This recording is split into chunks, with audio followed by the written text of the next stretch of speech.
बंद कर दुकान, बंद कर सब काम हो। आज के दिन सबसे बाटे खास हो। बंद कर दुकान, बंद कर सब काम हो। आज के दिन सबसे बाटे खास हो।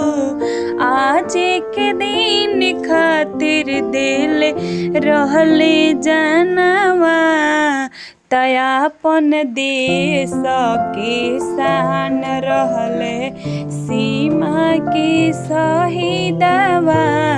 तयापन देश के शान रहले सीमा के शहीदवा। देशवा के शान में कौनो कमी जानी करी हरामा। हमनी के पहचान बाटे इहे जनी हरामा। अरे 15 अगस्त के दिन आ गइल, मन जन जन के हर्षा गइल।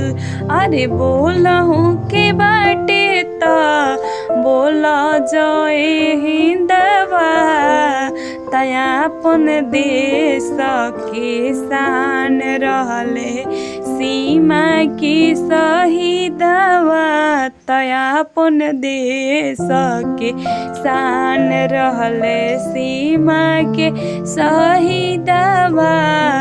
बंद कर दुकान, बंद कर सब काम हो।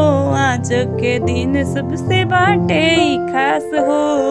आज के दिन खातिर दिल रहले जानवा, तयापन देश के शान रहले सीमा की जवानवा।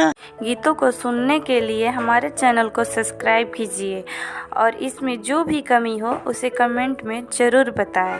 ये वीडियो अगर आपको पसंद आए तो लाइक करें। धन्यवाद।